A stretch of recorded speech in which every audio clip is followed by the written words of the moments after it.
No one was touching it. Sådan der. Should we play with? Og får vi ham jo So lige med we pulled a igen. team together Min lille, søde, lille and fritte-dreng, did an experiment to ask, Sebastian. could these Han er melodies meget, of meget, language, meget, the meget, meget patterns, sød, actually be men han kan helping også us være to break fræk. the ribbons of language into smaller units? Så nu ved I også det. Finding the nouns and finding the verbs and finding the prepositional phrases and finding out where sentences begin and end. Hey, Allie, how's it going? It's going well. Cinderella lived in a great big house, but it was sort of dark. Right. So I think we can cut right here before the but. We had these two samples of speech, and we put pauses either in natural or non-natural places. Cinderella lived in a great big house, but it was sort of dark because she had this mean stepmother. Yeah. Right. Let's zoom out a little bit and see if that sounds right. Cinderella lived in a great big house, but it was sort of dark because she had this mean stepmother. Oh, wow. You are a genius. You have to make sure that you have the same number of pauses in the non-natural and natural case. You have to make sure the pauses are exactly the same length. You can take a seat and pat Liliana on your lap. So we are going to get started. And then we're going to play those two samples of speech for these babies, and each one comes out of a different speaker. The left side was going to have the unnatural, and the right side would have the natural. Cinderella lived in a great big house, but it was sort of dark because she had this mean stepmother. Cinderella lived in a great big house, but it was sort of dark because she had this mean stepmother. Then the next step is both lights blink, and then the baby gets to choose, right, which side he or she wants to look at. And if the melodies of speech were really giving a clue, then baby should recognize the recurrent melodies and motifs and look longer at the speaker that had the natural speech. Cinderella lived in a great big house, but it was sort of dark because she had this mean stepmother.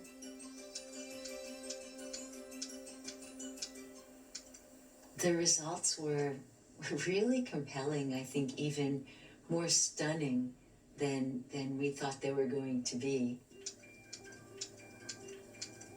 Babies overwhelmingly looked more quickly to the side that played the natural speech, and overwhelmingly stayed on the natural speech longer than they stayed on the non-natural speech.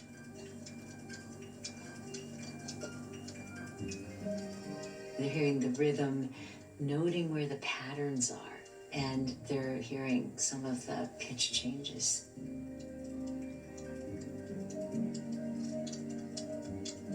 Babies, little teeny babies, are actually using the music of language to carve out the units of language.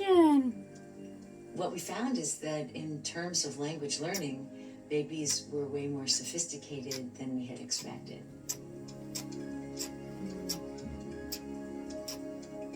The study was very well received, and it did help push our thinking in the study of language development. So it was kind of making the bridge between how you understand sounds of language and how you would eventually learn the grammar of language.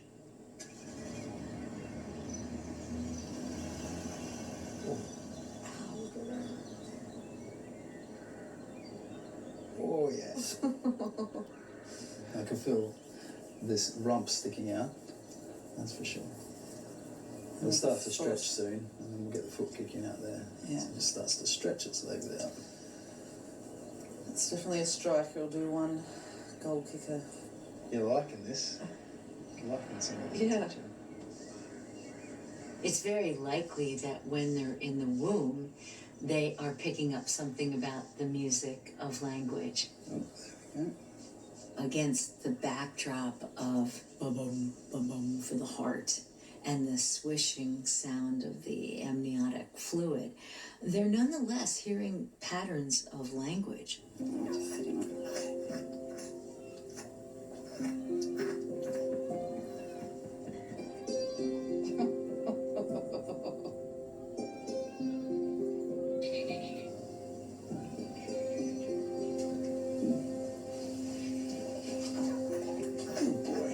Good boy. Is that a funny mommy? Is that a funny mommy? At just 2 days of age, we already know that babies recognize classes of language. They know, for example, that English and some of the other Germanic languages kind of sound alike. Oh, Come on. Yay! That's very good. You're very good. Yeah! Meget lille din alder. Hvor lille, Sebastian? Which one do you want? You want one of those? Up there?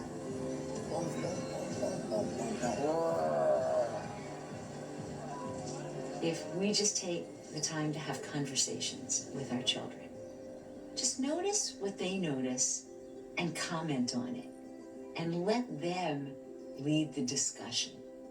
And if we can do that, our children are going to have strong language skills. Cool.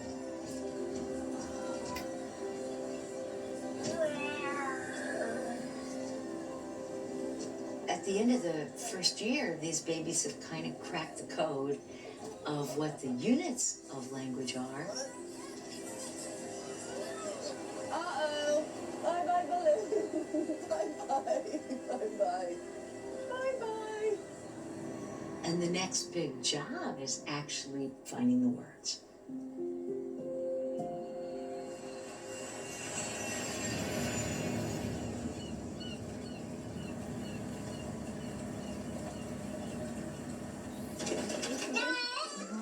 Do you want to learn new words, Nelson? New words for Nelson. New words for Nelson. Koala. Yeah.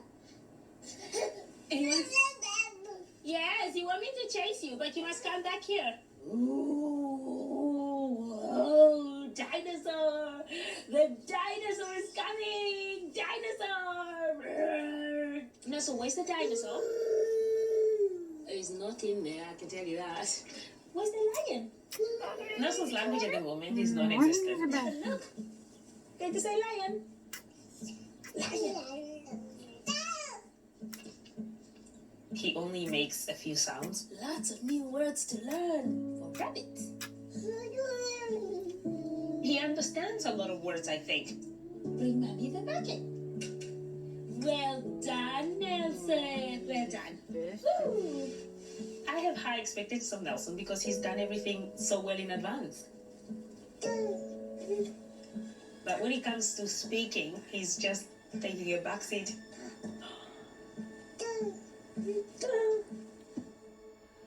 Sebastians søster skal hedde Putte, fordi at det er nemlig Sebastians kælenavn. Derfor. I have a lot of vowels. That's 9, 10, 11, 12, 13, 14, 15. Coming back.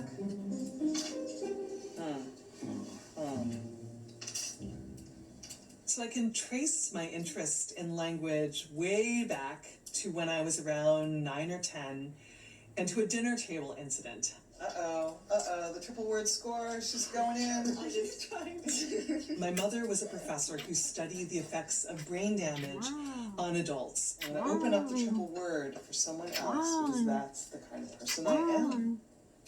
And I remember one night at dinner, she told my dad this story about a patient that had lost all of their nouns. They'd lost all their nouns except one. This man only knew the word shopping center, and he used that in place of all of the nouns in his sentences. So he would say things like, the shopping center went to the shopping center to buy the shopping center. Nonsensical, right? And I was really struck as a kid by how wild this was. Human culture rests on our ability to share knowledge. And so if my sense of the meaning of a word is vastly different than your sense of a meaning of a word, we're going to talk beyond each other. This is where I took your mummy on our first proper date. See? Oh, the doggy. See the doggy? You see the doggy? See? See? She's progressed massively from being a baby into a person now. Let's go out for the bikes. Which way, Dale? She's taking things in that you're telling her. You can almost have a conversation with her.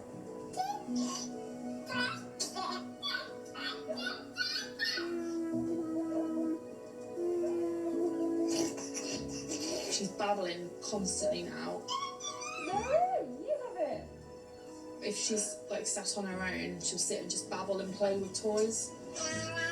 Hello.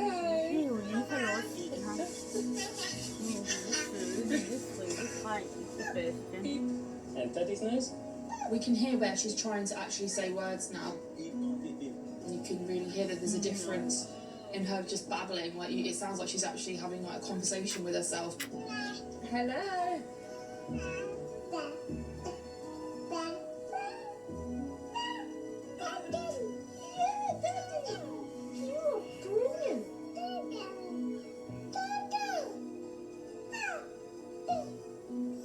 There it is. Oh, it's sprayed up. Word learning is really, really, really central to language acquisition. Rub it all into the backs. It's the thing that parents seem to pay the most attention to. They're waiting for that first word. Ready? Swing it into the hat. Steady. But how do babies figure out where words begin and end? No, va, Sebastian. Den gode lille fritte dreng.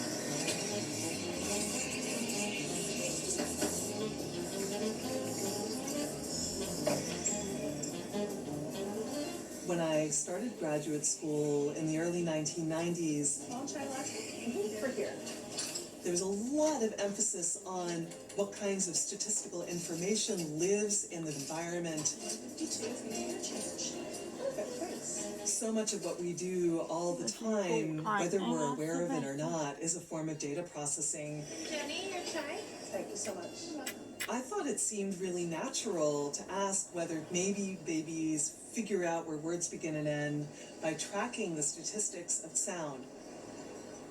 So what kind of statistics might this be? What kind of math are our brains doing? It's pretty simple stuff, actually. It seems to be something akin to detecting which sounds tend to go together predictably.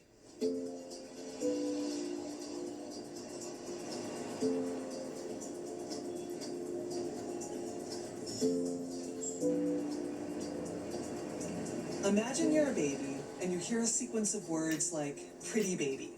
For all they know, pretty baby is one big long word, or it's 4 different words, pretty baby. So how might they figure out that that's actually 2 different words? Well, if infants are able to detect the fact that the syllable pr goes frequently with the syllable t, and the syllable bay goes frequently with the syllable b, that's a pretty good cue that those things belong together, pretty and baby. On the other hand, tea and bay across those 2 words don't go together very reliably at all. You don't hear tea bay very frequently in English. And so that's a cue, a statistical cue that could tell a baby, tea bay, that's not a word.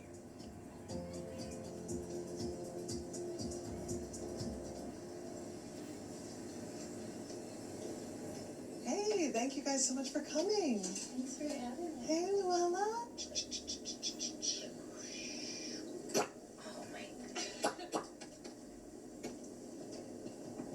What I wanted to do was to come up with an experiment that would allow us to ask babies whether they are sensitive to the statistical properties of language.